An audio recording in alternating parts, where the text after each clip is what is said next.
Thank you, Senator Reynolds. Senator McCarthy. Thank you, Mr Acting Deputy President. Nearly 12 months ago in Alice Springs, more than 300 people marched in solidarity with local Aboriginal women striving to make their communities safer places for children and families. The action was instigated by a group of Aboriginal women from Alice Springs town camps, the Tangentyere Women's Family Safety Group. In Aranda, it means coming together. Tangentyere means coming together. The group began formally only a few years ago, in 2015, to train Aboriginal women living on Alice Springs town camps to identify family violence and its risks and its triggers. Since that time, women have gone from strength to strength. They have trained 165 women to date in Alice Springs, and this includes 25 women in one town camp where there are only 5 houses. Have a think about that, Senators. 25 women in one town camp where there are only 5 houses. Do the maths on that. It goes to show that some of these other concerns in relation to housing and overcrowding is very much a real existence and a real challenge for the Tangentyere women. They've developed a range of culturally appropriate resources to educate and inform women and organisations, have advocated and lobbied around family and domestic violence issues in the Northern Territory, and they have taken a stand against violence in their communities. They have stood up and said, enough, this is not good enough. And most importantly, they have developed their own solutions for their own communities. And they are making an enormous difference. The women from Tangentyere Women's Family Safety Group were tired of being overlooked, tired of not being heard, especially by the wider community on issues such as family and domestic violence. And they have been doing something about it, and they continue to do something about it.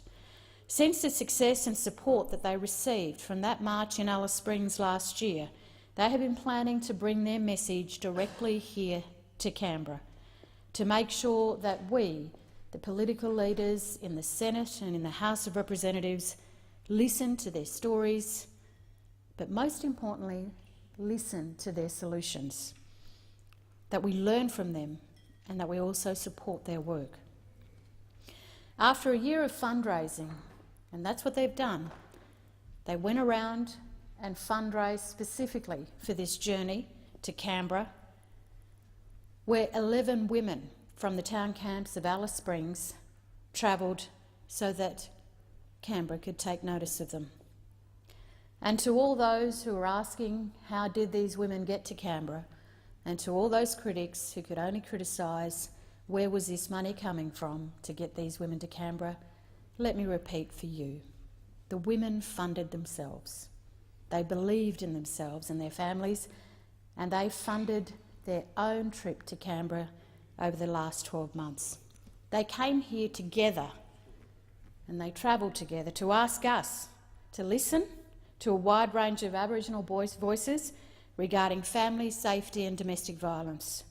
They asked us to commit to genuine collaboration and partnerships when governments develop policies around domestic violence.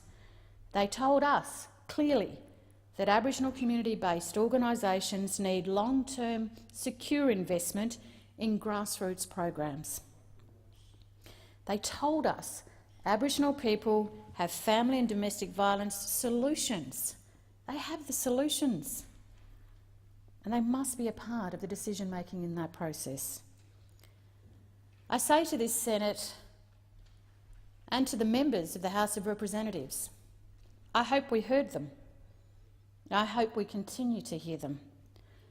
I hope Australia hears them. I hope we have seen the heartache that family violence has caused these women and their families. Why do I hope that? Because it may touch your heart when you sit down to make decisions on policies that impact First Nations people. I hope we have understood these mothers, the grandmothers, the sisters and aunties and how they care deeply and are so totally committed to the safety of their families. In the words of group member Marlene Hayes, and I quote, "I'm doing it for my daughter, I'm doing it for my grandmothers, my mothers, my aunties, and I'll also be reflecting on two of my aunties who are not here today, and I'm doing it in honour of those two ladies. All of us women, we're victims. We've been victims. The violence always goes into the homes, starts off with racism and arguing, and then a fight starts and it's got to stop." That was the quote from Marlene Hayes. Another quote, "It put a tear in my eyes that we're talking to the government and teaching them that we've got feelings too, us women." These women were empowered by this visit. They laid their flowers in the courtyard, and I take a moment to digress and thank very much our gardeners in the courtyards of Parliament House for your leniency for this moment, as the women held sorry camp on the lawns here at Parliament House in memory of the many women that they have lost through domestic violence. As coordinator of the program, Shirlene Campbell said, "These women are not just statistics, they are real people, and they're tired of being held accountable for the criminal actions of individual members of their wider community." They said clearly these women were here representing the women and girls in the town camps of Alice Springs. There are 16 town camps around Alice Springs, and these women would not presume to speak for other people or any other community. But they are the leaders and voices of their communities in these town camps in Alice Springs, and they are speaking to all Australians. Their voice matters, and so do their stories. So we should be listening, as they said, to a wide range of Aboriginal voices regarding family and domestic violence issues. Every community should have a voice and has a right to be heard. We have First Nations women who are always talking to one another about the impacts of violence. I only need to reflect on my own family situation with my families in the Gulf region, the Yanyuwa, the Garwa, the Mara and the Gurangi peoples. We talk a lot about the violence that impacts our families. My aunties, my sisters, my grandmothers, we talk. And sometimes our voices can be loud and strong, and other times our voices still need encouragement. As the Tangentyere women told us, listen to us, stand with us and support us. And I say to the Senate and the House of Representatives, to parliamentarians, to the media, to all listening to this, we have to listen to these women if we want to believe in building a better Australia. And we must do it while strengthening culture and family connections. And if we are to change anything, power and decision-making must be returned to Aboriginal people at the grassroots. There are so many critics and there are so many arguments against the reasons for empowering First Nations people. And a lot of that centres around the confusion, the myth, the mistaken believing that culture is a problem.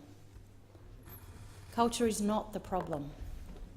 It's the systemic issues of the Westminster system that fails to still grapple with the enormity of respecting First Nations people, with the failure to include First Nations people, to empower First Nations people, to rise above the poverty and the endless cycle of disadvantage. No one wants to see this breakthrough more than the First Nations people. Tangentyere is an example of this, an organisation that is controlled and run by the town campers of Alice Springs. I urge you, members, if you're visiting Alice Springs, take the time, pick up the phone and visit the women of Tangentyere.